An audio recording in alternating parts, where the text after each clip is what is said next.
Hello everyone, this is Amish. Welcome back to my channel. Today we are going to review the movie Podmagal Vandal. This is a movie starring Jyotika and Parthiban, also starring K. Bhagirath sir, directed by J.J. Frederick, who is a debut director, and produced by Jyotika and Surya. This movie released on Amazon Prime directly, and I got a chance to watch it. I've done the trailer reaction to this movie as well, and I must say the trailer was absolutely fantastic. It was promising a thrill ride and a lot of content, and therefore I was very excited to watch this movie. And now that I finally watched it, I have a certain mixed response to it, but I do feel that it lives up to the thriller expectations that was set.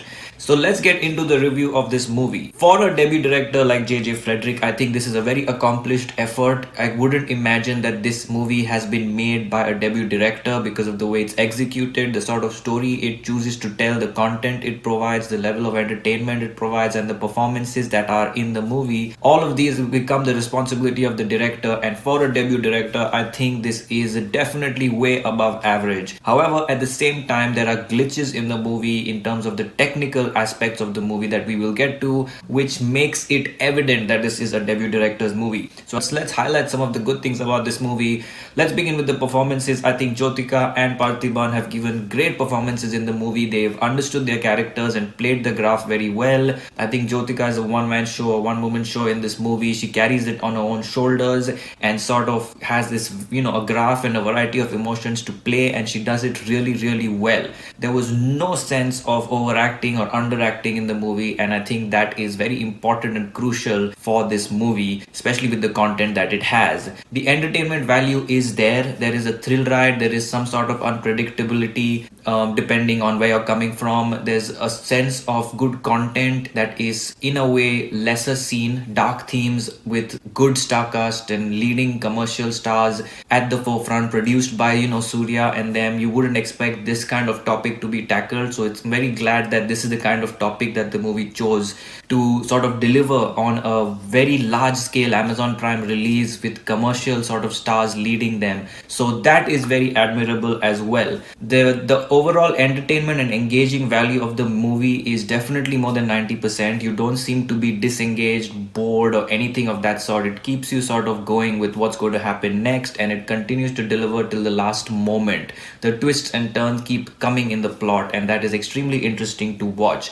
So for a movie, for a first Tamil movie that's released on Amazon Prime in this lockdown where we are all looking for entertainment, this is definitely something you can go check out. No issues whatsoever with the entertainment value of the movie. However, coming to some of the technical aspects of the movie, I do have a few complaints which are generally based on the approach or the director has taken, as well as the writing and the screenplay. First of all, there are many editing techniques used that do not sit well in the movie. These scenes are either not cut well to the perfect microsecond or millisecond to transition very well, or they just suddenly seem out of place. Not getting into too many spoilers because I usually don't do that, but I'm going to explain some scenes right now that sort of stood out in this sense. In the second half, there is a sequence with Parthiban where he's going into the narration of another character, and that entire sequence has been edited to it's very well edited, and there's this stop motion technique used, but that whole sequence just out of place in the movie. There was no reason for it to suddenly have this big well edited sort of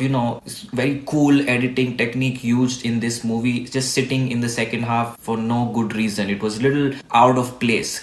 And then in the first half, there are many scenes in the courtroom, especially where the camera pawns off to some of the other characters that are observing the courtroom drama and their reactions, and those cuts don't really sit well.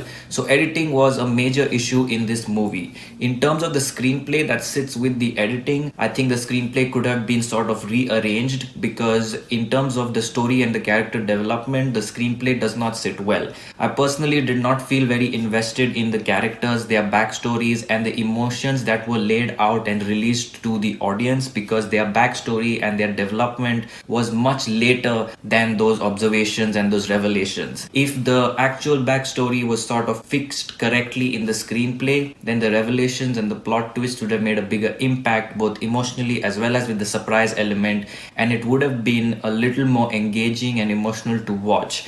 So on the emotions front, although the movie seeks to make you emotional to a certain extent, it completely fell flat because I did not relate and connect to those characters in any particular way when I was supposed to feel for them. I always, it was always a much more delayed reaction saying, oh, they're telling me this now. They should have told me this before so I could have felt a little more.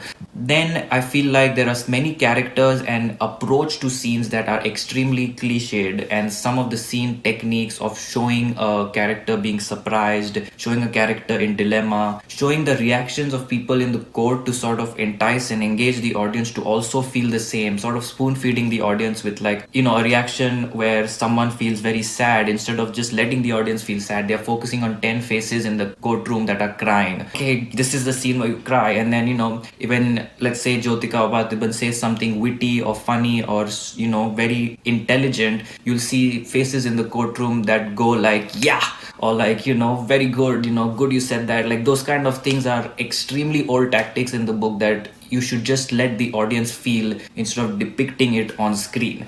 The last flaw in this movie, which I felt that could have been better, is in terms of the writing. The writing is very typical. The characters are extremely cliched. There is a classic bad guy politician, there is a classic evil lawyer, there's a classic good character, there's a classic helpful character. So it's all, and then, there's a classic judge character. So, and there's classic ups and downs also in what happens to these characters. So some of the writing could definitely have been worked on. I don't know why in such movies there has to be a clear distinction between good and bad. There can always be characters that are unique. There can always be characters that are explored a little more in terms of the gray shades. There can always be some more effort put in, and maybe even a different approach taken. Like, it doesn't always have to be a bad evil politician or a bad evil local leader or a bad evil businessman. Like, it could be a normal human being as well. So those are the kind of things that are very, very cliched in films, and I don't enjoy them anymore. And especially if they are not even explored. If you're just out and out posting the politician or the leader as bad, and everything he does is bad in his life, and he's just so arrogant and egoistic, like, I've seen that a million times, it's not fresh enough.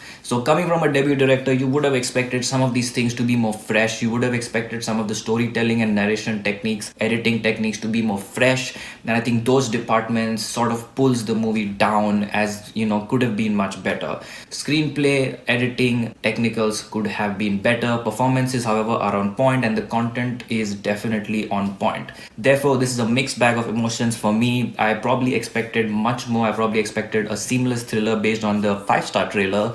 But nevertheless, for the movie, I'm going with 3 stars. I'm rounding it up to 3 stars. It barely gets there, but I'm still rounding it up to 3 stars for Porn Muggle Vandal. Let me know, guys, what you guys think about this movie. It is on Amazon Prime. Watch it. Leave your comments below. Let me know what you guys think, and keep watching for more.